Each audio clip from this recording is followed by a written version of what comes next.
बलम नवरात्र आइल बा। घर में कट करवा द बलम नवरात्र आइल बा। केला लिया दा नरियल लिया दा आइल बाटे नवरात्र। केला लिया दा नरियल लिया दा आइल बाटे नवरात्र। आवतारी काले घरे जे मैया तारे के बाटे याद। आवतारी काले घरे जे मैया तारे के बाटे याद।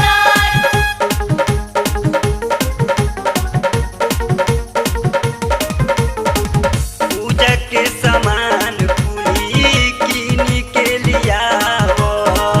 जाई के हो पंडित जी के आजुए बोलावो। आजुए बोलावो। पूजा के सामान पूरी कीन के लियावो। जाई के हो पंडित जी के आजुए बोलावो। चौका पुराई मया सन लगाई मयंग डाली पाइल बा। चौका पुराई मया सन लगाई मयंग डाली पाइल बा। घर में पाठ करवा दो बलम नवरात्र आइल बा। घर में कट करवा द बलम नवरात्र आइल बा। जय जय मां जय जय मां जय जय मां। जय जय मां जय जय मां जय जय मां। जय जय मां जय जय मां जय जय मां। जय जय मां जय जय मां जय जय मां। जय हो जय हो जय हो जय हो।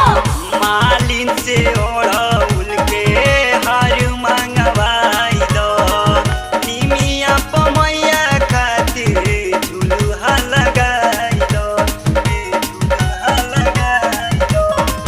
मालिन से ओढ़ौल के हार मंगवाई दो। निमिया पमैया खातिर झुलुहा लगाई दो। ज्योति जलाई म झुलुहा झुलाई म भक्ति समाइल बा। ज्योति जलाई म झुलुहा झुलाई म भक्ति समाइल बा। घर में पाठ करवा दो बलम नवरात्र आइल बा। घर में कट करवा द बलम नवरात्र आइल बा।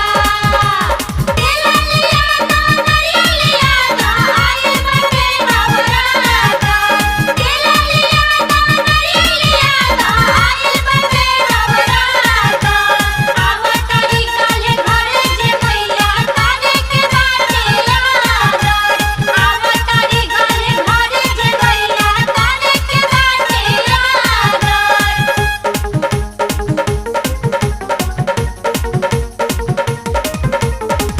राजा जी मनोज जल्दी कर तैयारी। करे के बमान हमरो पूजा हो कुवारी। पूजा हो कुवारी। राजा जी मनोज जल्दी कर तैयारी। करे के बमान हमरो पूजा हो कुवारी। दिहे उ शक्ति मिली हो मुक्ति नेवता दियाइल बा। दिहे उ शक्ति मिली हो मुक्ति नेवता दियाइल बा। घर में पाठ करवा दो बलम नवरात्र आइल बा। घर में कट करवा द बलम नवरात्र आइल बा। कलसा धराता पचरा गवाता मनवा ददाइल बा। कलसा धराता पचरा गवाता मनवा ददाइल बा। घर में पाठ करवा दो बलम नवरात्र आइल बा।